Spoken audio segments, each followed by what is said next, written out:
Je suis le bon berger qui donne sa vie pour ses brebis.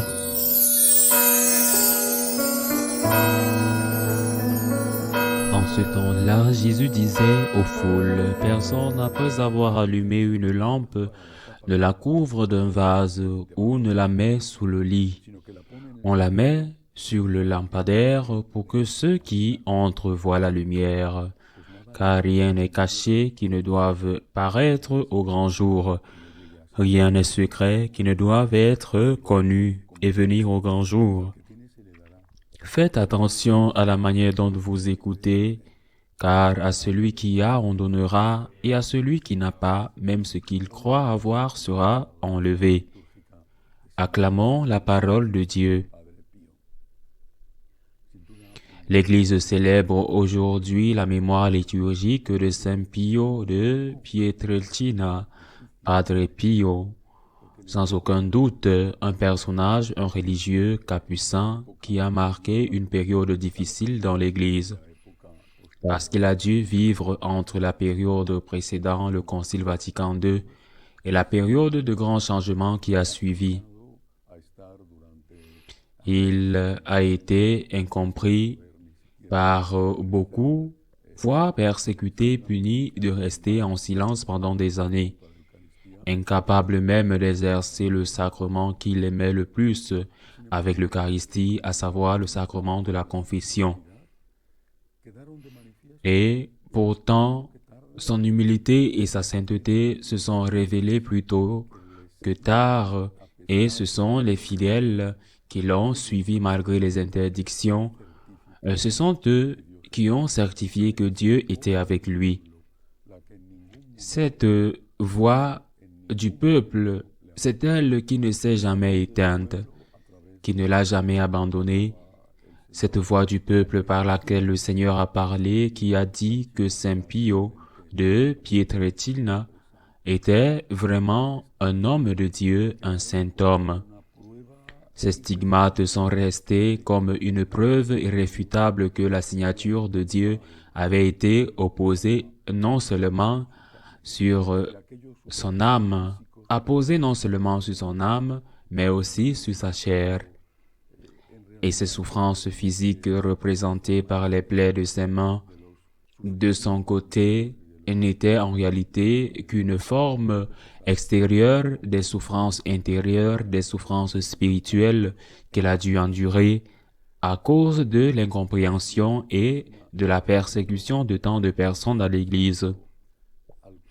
Aujourd'hui, Saint Pio de Pietrelcina, Padre Pio, est un saint que suivent tant de fidèles parmi lesquels je me compte, tant d'hommes, de femmes, de laïcs, de prêtres. Nous continuons à regarder Padre Pio comme un exemple de sainteté, non pas comme une fin en soi, mais comme quelqu'un qui nous conduit à Dieu. Et parmi toutes les choses qui, au moins pour moi, m'aident à me relever et me touchent le cœur, je ne veux pas souligner sa fidélité dans la persécution, ce qui est admirable, mais surtout son énorme amour, son dévouement et sa dévotion au sacrement de la confession. Padre Pio nous a enseigné que la confession est un don extraordinaire, un don qui ne peut être mesuré, un don infini. Le fait que Dieu pardonne nos péchés à travers un homme qui est peut-être plus pécheur que nous, lorsque nous nous confessons, mais à travers un homme qui a été consacré par Dieu comme le prêtre. Ce n'est pas le prêtre qui pardonne, c'est le Christ par le prêtre. C'est Dieu par le prêtre qui pardonne. Le sacrement de la confession doit être récupéré. Il est vrai que de nombreux fidèles ont du mal à accéder à ce sacrement. Beaucoup de fidèles aimeraient que les prêtres soient plus disponibles.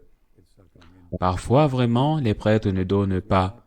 Nous ne donnons pas plus de notre temps. Pourquoi? Parce qu'il y a de moins en moins de prêtres et que, par conséquent, les difficultés augmentent parce que nous devons nous multiplier pour atteindre tous les lieux.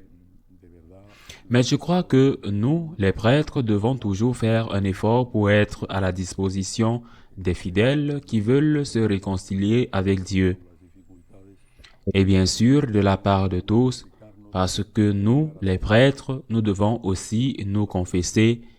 De la part de tous, nous devons considérer le grand don que représente le sacrement de pénitence. Et nous devons le pratiquer le plus assidûment possible, sans tomber dans l'exagération et le scrupule. Se confesser le plus tôt possible lorsqu'un péché grave a été commis. Et s'il n'y a pas eu de péché grave, avoir l'habitude de se confesser au moins une fois par mois. Je répète, s'il n'y a pas eu de péché grave.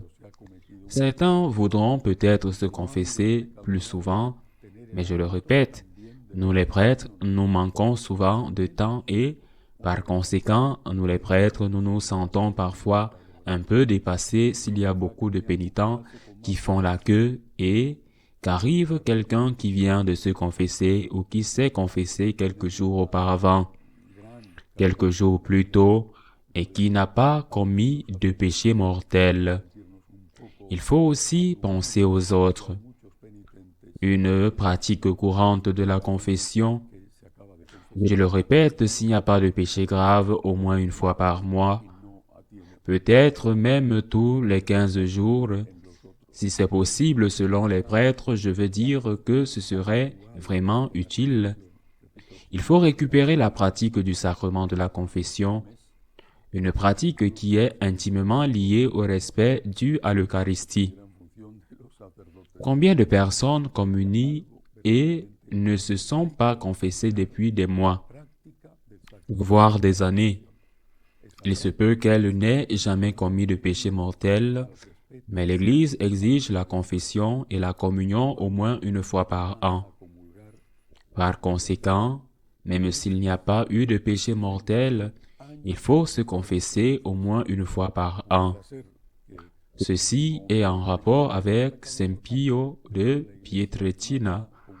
Si Dieu le veut, nous franciscains de Marie irons en janvier au cours de l'année sainte lui rendre visite à Saint Giovanni Rotondo, où son corps est encore incorrompu, pour demander à Dieu par son intermédiaire et son intercession de nous aider et d'avoir pitié de nous. Un mot sur cet évangile qui s'est d'ailleurs accompli précisément en Saint Pie, en Saint Padre Pio. Celui qui a allumé une lampe ne la couvre pas d'un vase et ne la met pas sous le lit, mais il la met sur le chandelier, afin que ceux qui entrent voient la lumière. Qu'est-ce qu'une bougie? Qu'est-ce qu'une lampe allumée? Même une lampe électrique, mais c'est plus évident dans une bougie. Qu'est-ce qu'une bougie? Quelque chose qui donne de la lumière, mais qui donne de la lumière en se consumant. Une bougie, qu'elle soit en cire ou dans un récipient d'huile, quand elle brûle, elle se perd, elle se consume, et quand elle brûle, elle se donne et se perd.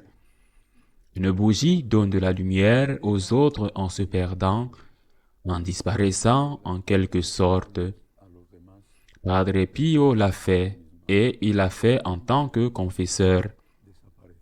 Il l'a fait en acceptant docilement une punition injuste qui lui avait été imposée.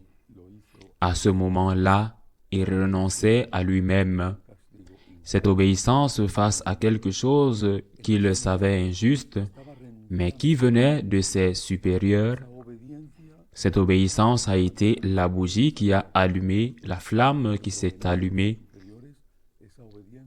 Souffrez-vous d'un parent qui vous fait souffrir, qui vit avec vous? Souffrez-vous au travail d'un collègue ou d'un patron? Souffrez-vous d'une maladie, de la mort, d'un être cher?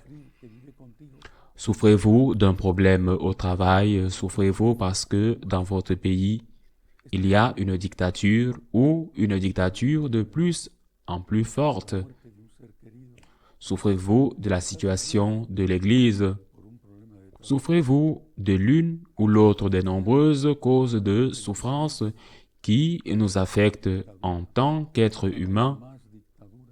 Cela n'est pas inutile. Cela peut se transformer en bougie allumée. Cela dépend de vous. La souffrance, la maladie, le problème économique, la vie en commun, l'Église, la souffrance peut se transformer en quelque chose qui vous rend amer, qui vous rend pire, qui vous rend détruit et qui vous détruit. Ou la souffrance peut se transformer en une lumière qui attire les autres. C'est ce qui s'est passé avec Padre Pio. C'est ce qui s'est passé avec tous les saints. C'est ce qui doit se passer avec nous.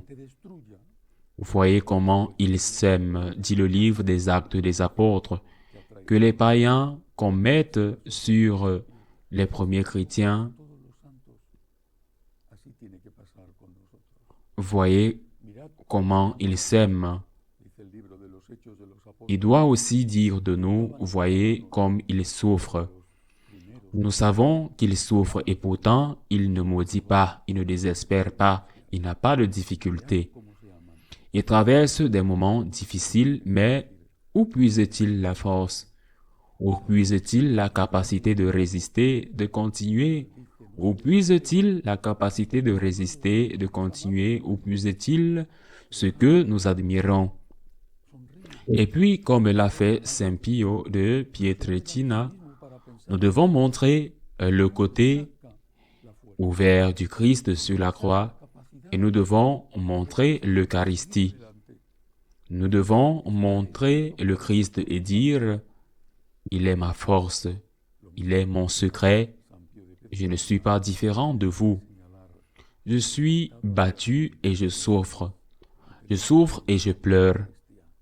Je ne suis pas différent de vous. Ce qui me rend différent, ce n'est pas que j'ai quelque chose qui me rend insensible ou qui me rend supérieur. Ce qui me rend différent, c'est que le Christ est en moi. C'est le Christ qui me soutient, qui me réconforte, qui m'aide. Nous sommes une bougie et la matière de la bougie, c'est notre souffrance, nos problèmes, ce qui pourrait devenir éventuellement l'amertume de la vie. Nous sommes une bougie, nous sommes et nous pouvons être éteints, couverts et ne servir à rien. Ou nous pouvons être allumés et montrer à ceux qui nous regardent une raison de vivre. Ainsi soit-il.